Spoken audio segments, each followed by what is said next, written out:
Welcome to Counterpoint Conversations. I'm Counterpoint editor Zafar Sobhan. I am joined today by Counterpoint's executive editor, Jyoti Rahman, who is with us on a very special occasion. We don't often see you here, but it's great, and I'm glad we're using this opportunity to get you into the studio.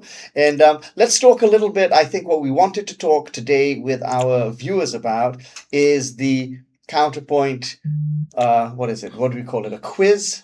Our forecasting challenge, predicting 2026. Okay. Yeah. All right. Okay. Well, firstly, yes, it's great to be in town. It's great to be in the office and in the studio. I mean, we have done this over the Zoom before, but this is the first time actually face to face. Well, on camera. So, right. Okay. And what we're doing, we're talking about predicting 2026. Yeah. Okay. Election is coming up. The World Cup is coming up. Our readers, I believe, are very knowledgeable people. That's why they read Counterpoint, smart folks. And I'm sure they all have their views about what's going to happen in the election, in the World Cup and various other things. Yeah. So we are going to go through this set of questions. So it's 20 yes and no questions. 20 yes and no questions. So now, what is a good score, do you think? I mean, do you anticipate anyone getting 20 out of 20?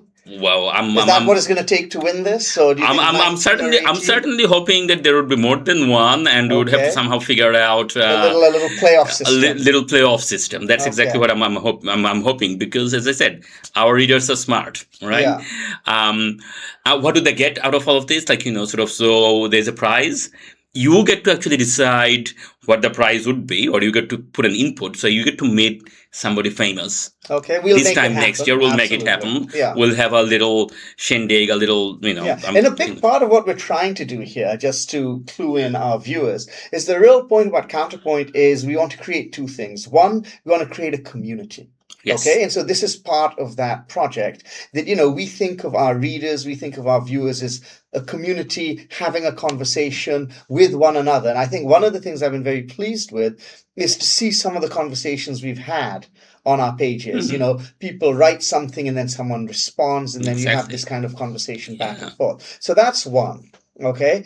And then the second thing is, as you say, I think we have a lot of intellectual brain power when it comes among our readers. Let's put all of our heads together and see if we can prognosticate for the future and see if we can learn something. Yeah. We learn as much from our readers and viewers as they learn from us. Absolutely. And the other thing is that this is why we have a print magazine, a weekly newspaper, print newspaper, a weekly, as opposed to a purely online thing. Yeah. Because we want people to actually think beyond what's on their social media right now. Yeah. That 72 hours from now, nobody would care about. No, and of course, we because of this, we also have room for slightly longer pieces, research pieces, think pieces. I think was it our inaugural issue, or maybe it's the second issue, we had a piece which was 4,500 words. Exactly. The Guns of November. You see, and so we have space for that. We did a piece by Zishan Khan, which was on Muslim Bengali Muslim nation. What does it mean to be a Bengali Muslim? What is the Bengali Muslim nation? That was several thousand words long. We do have that space. Right. So we want to create that intellectual space. Yeah. And we're going to talk about things that is going to happen over the whole year or 2026. Yeah. Therefore, think about long term, not just what you see on your newsfeed today. Newsfeed today. Yeah. Right. Okay. So and then the question said yes, no. Right? Yeah. Okay. And we're going to go through these questions. Okay. And we're going to give each other answers, which is going to be on record. Right. Yep. And at the end, there's no backing out after that. So, we're putting ourselves on the line. Yeah. And then when this actually goes up on YouTube, we'll have the links, how you do, where you do. But this is already in our social media. It's already in our Facebook and Twitter. But we'll also, when we broadcast this, we'll probably have the links in the comments. We'll have the links in the comments. Yeah, exactly. So you can, and we urge everyone to participate. It's going to be a lot of fun. Absolutely. All right. So questions? Question one. All right. Question one. So I'll read out the question. I'll give the context. Then you give your answer. Then I'll give my answer. Okay. Question one. Will Jamaat-e-Islami win more than 25% of votes cast in the 12th February election? Okay. 25%. Yes or no? I say yes. You say yes.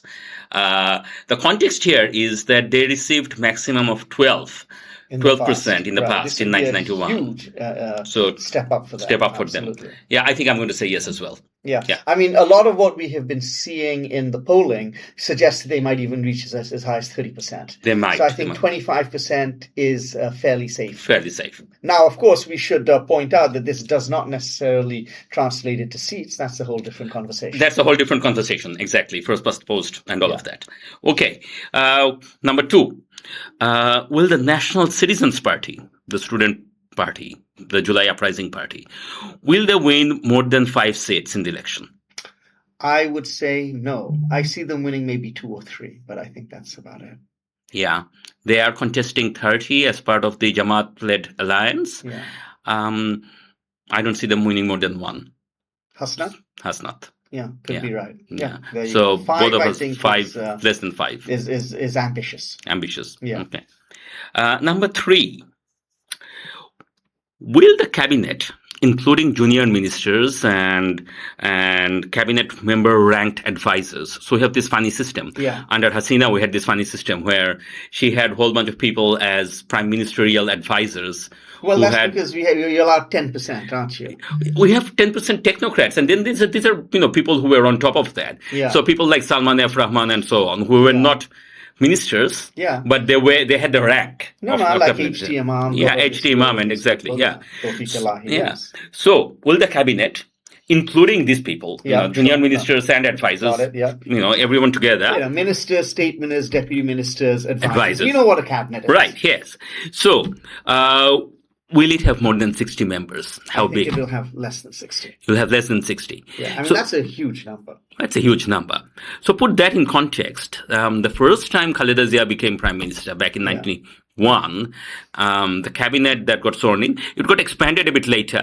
Yeah. But the initial cabinet had 10 full ministers and 21 deputy or junior ministers. Yeah. And none of the advisors or anything like that. That was then, right? Yeah. So, okay, so you were saying that... I'll tell you why. It's because I think they are going to be let's say, assume it's the BNP, it might be the Jamaat, whoever it is going to be at pains to demonstrate that they're a party of good governance. And one way of showing this is to have a streamlined cabinet. There's nothing which will raise the hackles of the voters quicker and make it seem as though we're going back to the bad old days than a bloated cabinet. Bloated cabinet with all these advisors who are not really, sort of members of parliament.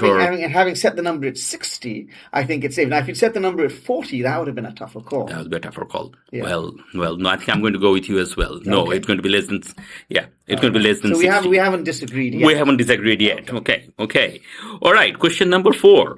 Okay, see, the upper house be formed on the basis of proportional representation to votes received by parties in the Feb.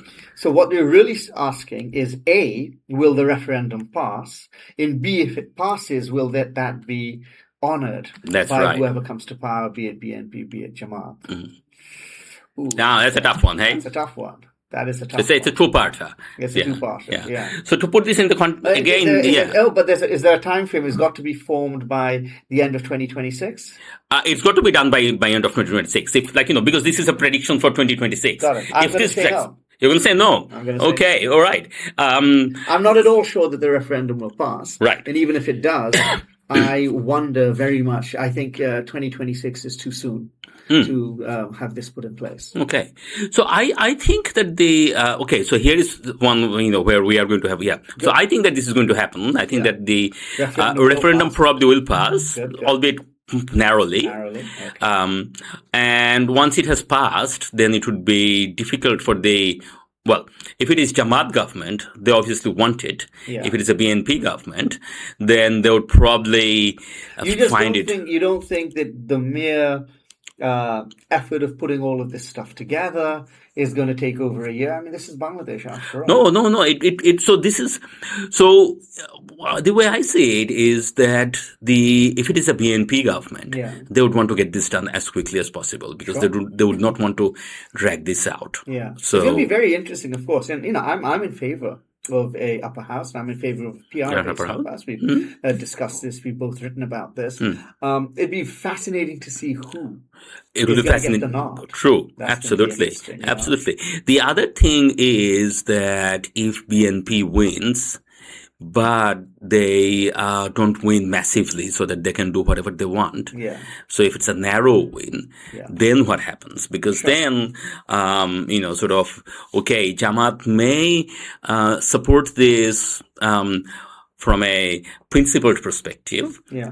But at the same time, principles like, this is politics. You want to play hardball, right? So, which gets into your point that, this could get dragged out, right? It might get, but the interesting thing is if Jamaat is giving so many seats to its coalition partner, that actually will hurt them come the time for the formation of the upper house, exactly. Which was our first question, 25%, which we both agree they would probably get. Yeah. But if they had actually contested all 300, they might actually have gone, north of 30. The BNP have actually got a lucky break as far as this goes, because essentially the Election Commission ruled that its coalition partners could not operate under Dhanishish.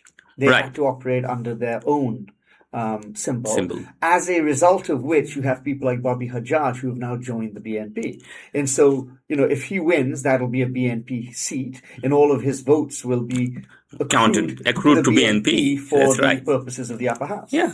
So, unintended consequences, I would say. Yeah. All right. Okay. So we have our first disagreement. Good. Our first. Right. Yeah. Well, I hope I'm wrong. You see? I hope I'm wrong. Of course. Yes. All right, question number 5. So now we're moving away from Bangladesh for a bit. Okay, will Mamata Banerjee win the West Bengal state election? Never bet against Didi. Never bet against Didi. Yeah. This is the third time that she's up for. She got elected in 2011. That sounds right. Re-elected 2016, 2021. So this is.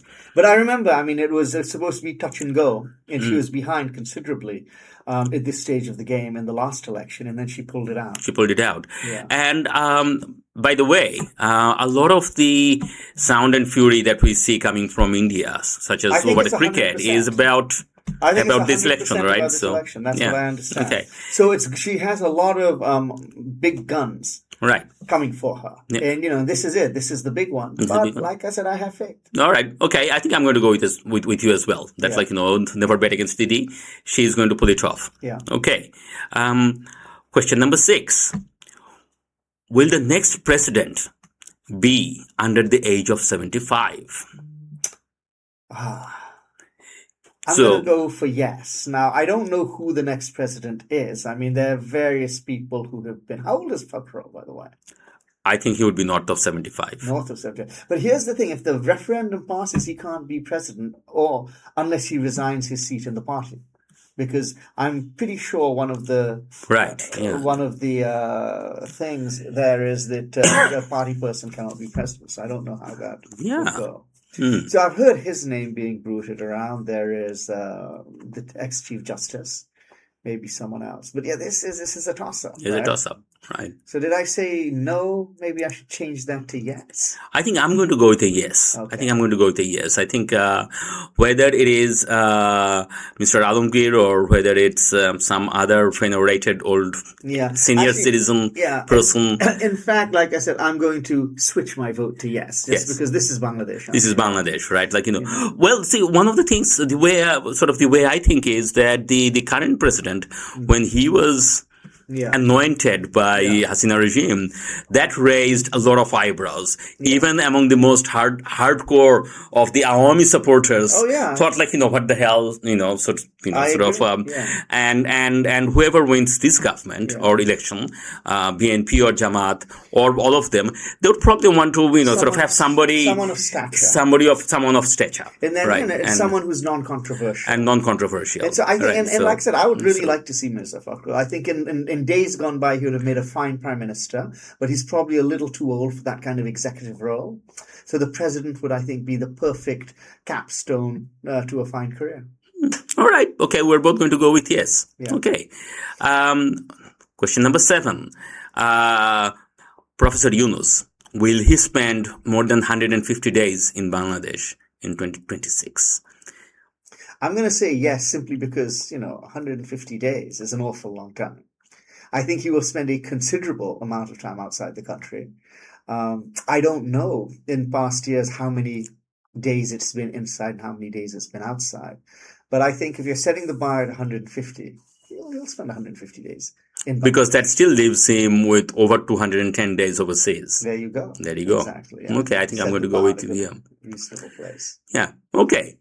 So he's going to have a few months in Dhaka. Yeah. Rest of the time around the world. Yeah. Selling his stories. Okay. Absolutely. Doing what he does. Doing what he does. Okay. Question number 8. Will we experience severe load shedding in the summer of 2026? Severe here is our discretion. We get to decide how severe is severe. I'm going to say no. Going to say no. I'm going to say no. So we're not going to have. Yeah.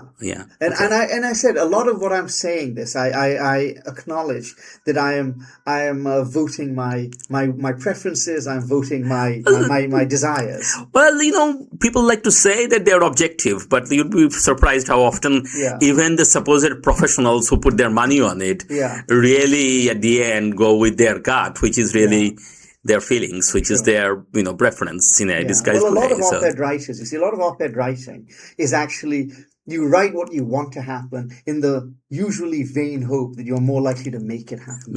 Right. True. I mean, people deny this, but that's really what it is. So I'm going to say that we are actually going to see some load sheddings, mainly because I expect the economy to pick up. But as it does, there'll be a greater demand for it. So, sort of the industrial production and all of that. Okay, right? fair. So that's the story. Okay. Now, do I want the economy to pick up and therefore cause load shedding? That's a different issue, right? But if you don't live here, it doesn't really bother. True. Well, I'm hoping that I would come back more often. Okay, so, All right. Okay. Question 9. Okay. And you'll have to explain this question. Okay. So the question is, will Zebu the cat be appointed as the Minister of Fisheries and Livestock? Well, that was a question I came up with. It's a little bit of a gimme because, it would be, even though Zebu has emerged as a great favorite of this campaign, I think it would be a first to grant a cat a ministerial position. Though Naomi Hussain made a very amusing quip earlier today at this conference I was at, where she was talking about the lack of visible females in this pre-election campaign. And she pointed out that the most visible female currently in Bangladeshi politics is a cat. So, be that as it may, and as great a fan as I am of both Zebu the cat and cats in general, I think that would be a step too far. After all, the BNP is trying to get away from its previous reputation for crony capitalism and sweetheart deals. And so putting a cat in charge of fisheries and livestock it's probably not a good idea. Probably not. I think that the government will, the BNP, if they win, would be more sensible. But what if Jamaat wants to offer a spot to BNP and offer it to the cat? Well, it could be. I don't know how much you know about this, but of course, cats are smiled upon by Islam. There's a I don't know if it's a myth or it's actually true that the Prophet liked was very fond of cats, had his own pet cat, and various apocryphal tales, and who knows? Who knows? But we're both going to say no. That no ministerial position for Zebu. Is that the 10th question? That was the 9th question. Let's do the 10th, and then we'll have a small break. Okay, question number 10, and now we're switching gear altogether. Will England win the World Cup football? Men's World Cup football in a few months. Now, the interesting thing about this World Cup is that there are no solid favourites. There's about a half dozen teams who could win it. And truthfully, England have as good a chance as anyone else. But I'm conditioned by, what? Because they never win anything, right? Exactly. 60 years of failure to say that I don't think it's going to happen. Not this time. I was going to say no. Okay. But I think, I'm now going to go out completely on a whim. Go for it. Why not? Right. As good a chance as anyone else, right? So, sure. Okay. All right. Okay. So Zafar is saying no, and I'm saying yes. England will win the World Cup. All right. Okay. And, let's take a small break, but we'll be with you again after the break. And we're back. Okay. Question 11. Question 11. Coming back to Bangladesh. Will Bangladesh be hit with a severe tropical cyclone in 2026? I'm going to say no. That could. It could, but we haven't had one for a while. Okay, if that's the standard. No, that's not the standard at all. I'm going to say no. I'm going to say no as well. Yeah. Severe, it's got to be like a... It's like Justice Potter Stewart said about pornography. You will know when see it, exactly. Yeah. Random storm, that happens in Bangladesh all the time. That doesn't count. Like I said, we understand what a cyclone is. Okay, all right. Okay, question 12. Will we see a new record price for a Qurbani goat in 2026? Well, of course, people, I wonder if they still remember, in many ways, in 2024, it was the Qurbani goat. Right. Which started off this unusual chain of events, which led to Hasina's fall. That's right. That's like, a government official having a ridiculously expensive, like 15 lakh taka or some crazy number, right? 2025 saw... No, so 2025 actually saw a dip in Qurbani price because the economy was slow. And I think people the answer is yes, because it's going to come right on the heels of the election and people will want to. But will it go above 2024? That's the question. That is the question. I'm going to say yes. I'm going to say yes. I think I'm going to say yes too. Okay. People will want to show off. Yeah. That's what I'm all right. thinking, okay. Yeah. All right. Question 13. Will DSX, our stock exchange, end the year at a higher value than it began? It better do, so I'm going to say yes. It better do, yes. Yes, I think so. I think so. I'm going to say yes. Remember that in because it's in a very... It's very low. It's historically low for a long time. For a long time. So and that's a low bar. That's and put it this way, if the answer to that question is no, we're all in serious We're in trouble. But I do think that the economy is going to pick up, which is why I said that there's going to be a load shedding. Yeah. I didn't make that connection that economy is going to pick up, hence load shedding. So you could be right on that. But I think the economy is going to pick up as well. Yeah. Okay. All right. Okay. Will taka depreciate against the US dollar by the end of the year? So again, what do we... So we started the year at 121 taka. Okay. So, it's just up and down. So anything higher than 121 is... I'll say yes. I don't think it's going to be... I think the fast rate of depreciation has largely been arrested, but I would imagine it could drop. It could be 122, 123. I don't think one of these things is it doesn't seem to ever get better. It only gets worse less quickly. Yeah. No, I would normally agree with you, but just for the hell of it, just to make it a bit more fun, I would say that it would hold the line. But no, I mean, I think that it is, in all likelihood, it's going to be just a smidgen lower. Yeah, okay. As in, 121 to 122, 123. Yeah. But yeah, let's make it a bit more fun. So I'll say that, like I said, I say this as someone who, in between the first year I sent my son to university, in the second year, went from 85 to 80 to 120. Right. So, Yeah. So that's not going to happen. Yeah. I think I can say that with quite confidence. So exactly. So I think I agree. I don't think it's going to happen, but I still think, again, 1 or 2. 1 or 2 is actually is quite possible. Quite possible. In fact, that's what tends to happen.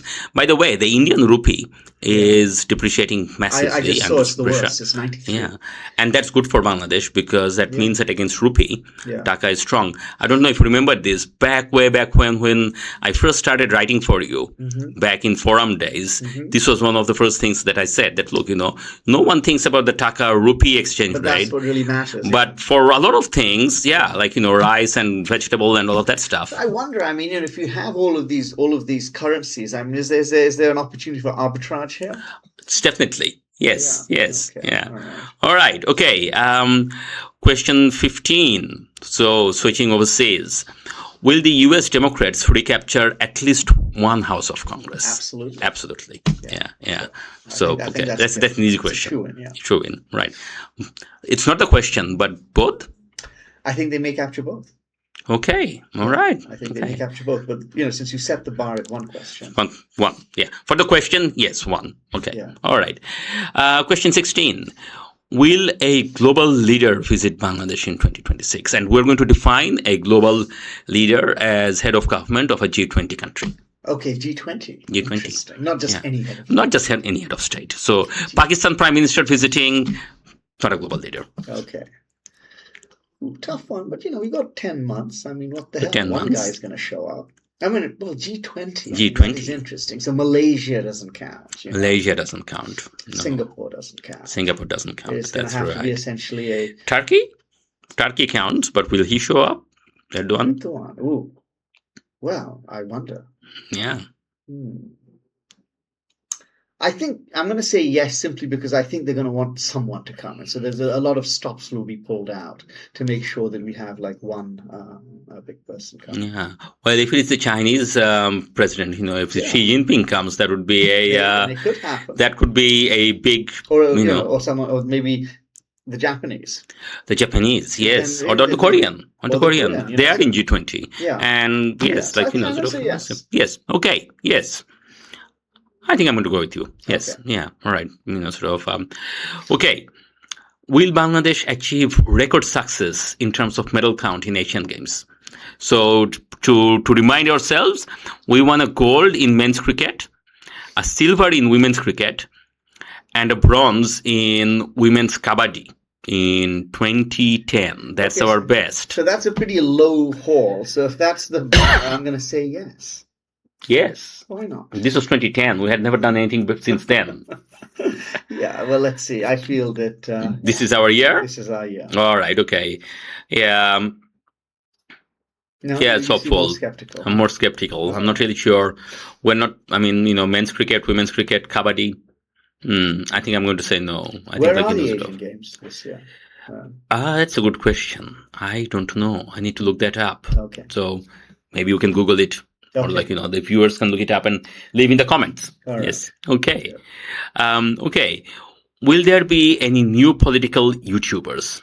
And by political YouTubers, again, it's like someone new, and they will have to be big. So it's not just like any random person with 10 viewership. Yeah, that's not we're talking about somebody like Pinaki. Yeah, but Elias, not Pinaki or Elias, right? I think we've got somebody pretty new. Pretty crowded field. I don't see anyone new coming in the meantime. I think I'm going to agree. I think that after election, politics is going to quieten down. People will have other things, such as the Asian Games. Exactly.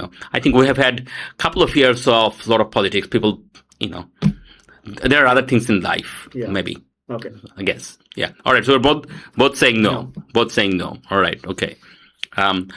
Obviously, we don't count as major political YouTubers. Clearly, right? We don't have clearly no views, right. Yeah. Well, okay. Maybe a man can dream, right? All right. Okay. Will the ban on the Awami League activities be lifted?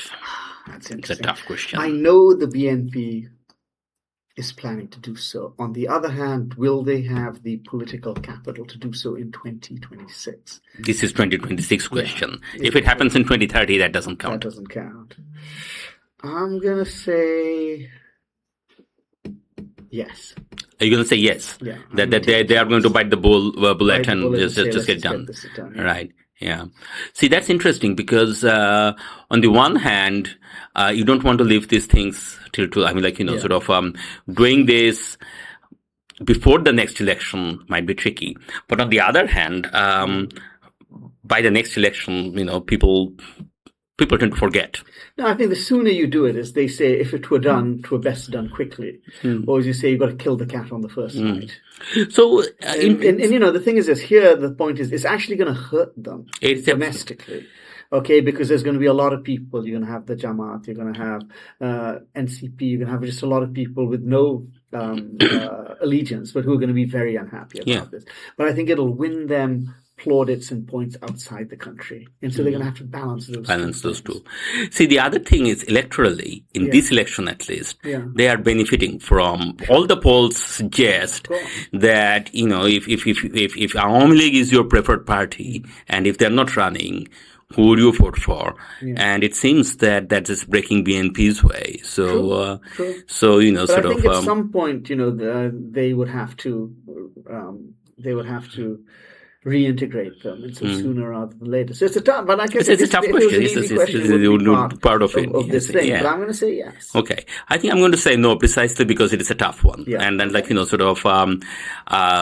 BNP does not seem to be a party that sort of does well with quick, decisive stuff. Historically, they tend to be, well, if it's a problem, let's wait and see. Maybe it will solve itself, kind of party. And as you say, the thing is, there's no immediate upside for them. There is no immediate upside. Yeah. So how much political capital they have, is an open question. Maybe if they win, 250 seats or something, they can just basically say that, we don't care, get it done. Yeah. But if it's a tight election or tighter than, if they don't get to 2/3. And the current situation is great because they have plausible deniability. They weren't the ones who banned the Awami League. Right. In fact, they were on record as opposing the ban, but they are benefiting from it. And also, so it's the best of all worlds. Absolutely. And the other thing is that, it could be challenging the courts. Simple as that. Yeah. It doesn't even have to be an executive decision, right? Yeah. And in fact, they could also say, for instance, if they don't do it, they could say, my hands are tied. I want to do it.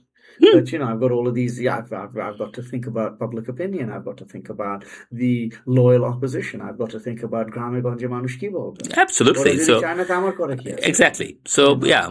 All right. Okay. So you're going to say yes and I'm going to say no, just so that, give our viewers something to debate in the comment section. Yeah. Okay. Left one from the, again, outside Bangladesh. Will Salman Rushdie win the Nobel Prize for this year's 2026 literature? Okay, I have inside dope on this. The answer is no.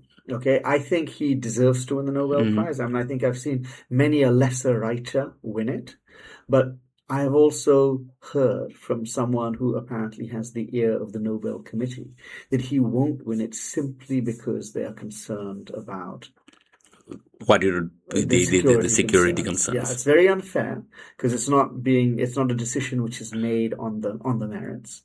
But apparently, I don't know how good my source is. I shall not reveal who this source is, but it's someone who is generally in the know about these things. So, using my like I said, using my my sources, I'm going to say no. Well, I don't have the source, but I trust your judgment on this kind of stuff. If you tell me on record that this is what you're hearing, I think I'll have to, factor that in. Does he deserve to win? Absolutely. Maybe someday we'll do a show on his novels. No, but absolutely.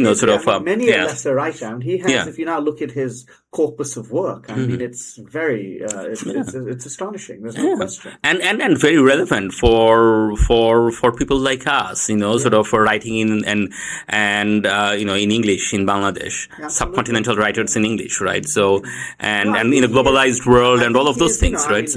I'm not so familiar with non-English literature, but he's certainly the preeminent novelist in the English language living today. And I think no offense to people like Asuya Shiguru, who I think is a very talented writer, but I just don't think he's in the he's at the same level. I mean, I think if you look at his corpus of work, it's very slight compared to Rushdie's. Having said all of that, I think I'm going to go with you as well, guided by you, and say no. All right. I shall let you go first. Okay. All right. The last question. Okay.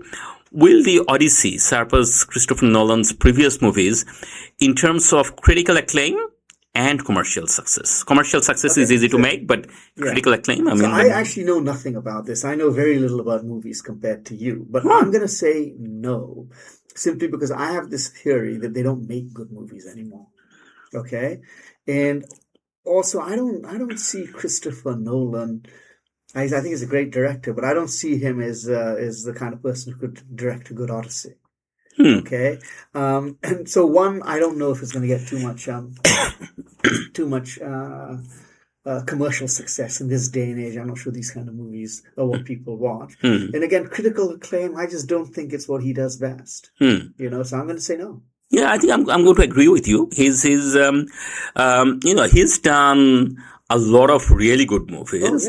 So to keep continuing at that pace, diminishing return sets in for everybody. I think he's best at stuff, like Memento. I mean, I think it was a fantastic movie, but I mean, this is not really, I think it was Ridley Scott who directed Troy. I can't remember. So Troy, I thought was a great movie. And he is the master of the big screen epic, right? Yeah, and the Odyssey is as big as it could get, It's a I big guess. screen So, epic, right. so, So, you know. sort of, I think I'm going to say no as well. I think, this is a big thing. I'm sure it's going to be a good movie, but will it top his, previous stuff? Probably not. So, we're going to say no. Okay. All right. So I've got 20 out of 20, and there's very little difference of opinion between you and me. I think we've differed on maybe 3 or 4 answers. 3 or 4 answers, but okay. but the audience, you will see in the recorded version, in the published version, there will be links and how to do this. The voting closes on 11th of February because the first few questions are election related, and therefore we have to draw a line. So still have a few days. 11th of February. I think that's very fair. Yeah, absolutely. And, okay. And we'll announce the winner in January 2027. And actually, one of the things we can also do is every month there's going to be some of these things are going to come up, and we'll absolutely. So we can give a running commentary.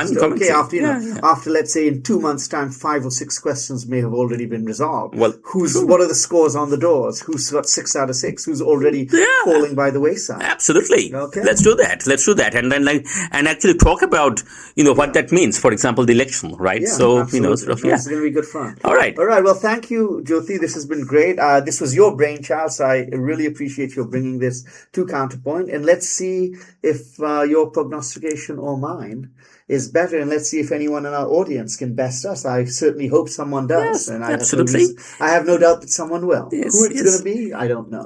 Comments in the social media sections, but also if you strongly disagree or agree, send us a PS and we'll talk. Let's have a conversation around this. Thank you very much. Thank you. Thank you, Jyoti. All right. Good. Cool.